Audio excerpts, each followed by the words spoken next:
looks like it's going to be a rather dark picture, which I didn't think would happen with the snow on the ground outside and a lot of light.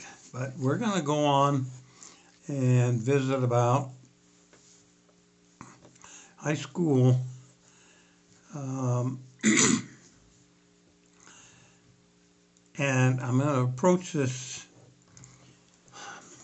I think I'd like to point out, having graduated 60 years ago, the significant difference in the world today as it was then. I'm particularly touched and aware, I guess is better, what my grandchildren are going through, and then look back at my own children and then back to my time. And you can see the change culturally, you can see the change academically, you can see the change socially, and it's quite profound and pronounced. Now, as I've discussed, my high school years were quite delightful. They were interesting, awareness being the main theme, an awakening, if you will, of what's going on around me. At the same time, I'm growing and developing, for better or for worse. I thought I'd keep it really simple and delve into a couple of the items that we mentioned on the last one, namely alcohol, motorcycles, girls, and pranks. And I'm going to rely heavily on the prank approach, simply because we consumed a lot of our time innovating ways in which to terrorize or harass our neighborhood girls. And in that era, that was not difficult. And I think I'll rely particularly on a couple of quick stories. Our number one keeper, the one that to this day everybody remembers,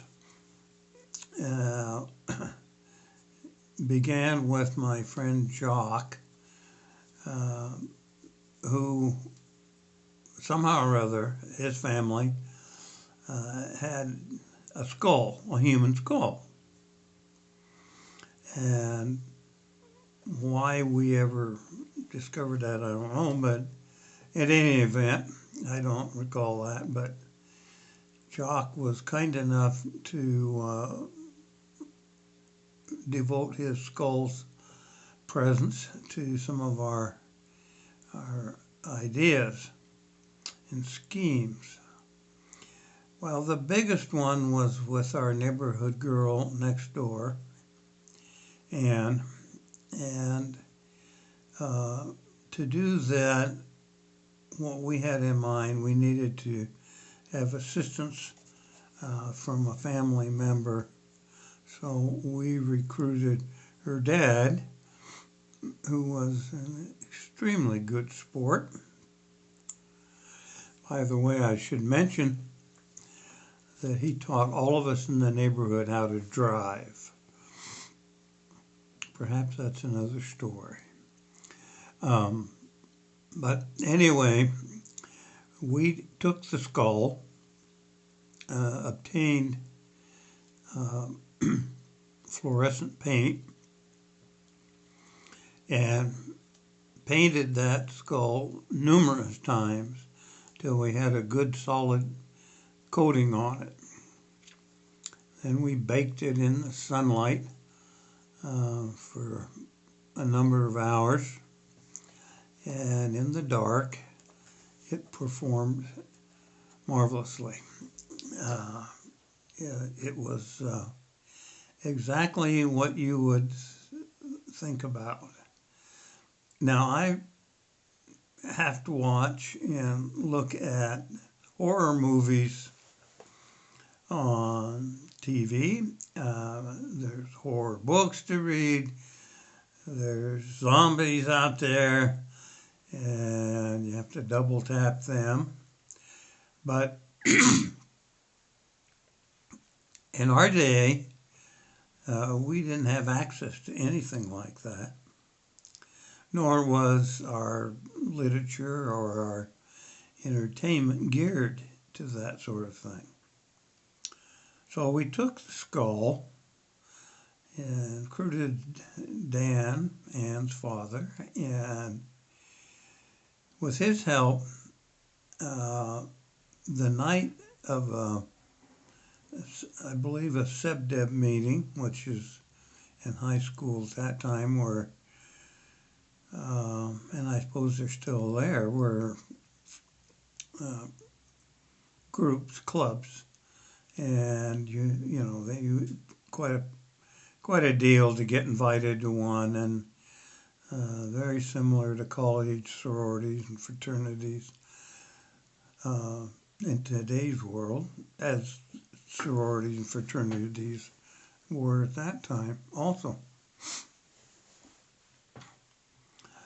Well, I had a meeting at Ann's house, and Ann did not trust us, the boys in the neighborhood and our illustrious friends, and that was rightfully so, because we had ample time to prepare, and we did. And with Dan's help, we arranged for him to let us in the basement door, and that was right where the fuse box was. And so the fuse master switch was turned off, and the house just plummeted into darkness. Well, to begin with, those girls, as I said, didn't trust us. And they had, pulled the blinds and whatnot so that you couldn't look in from the outside, because the way her house was sitting next to our house, from our living room, dining room, you could look into her dining room and living room. And so to stand outside a window outside and look in was, a simple matter.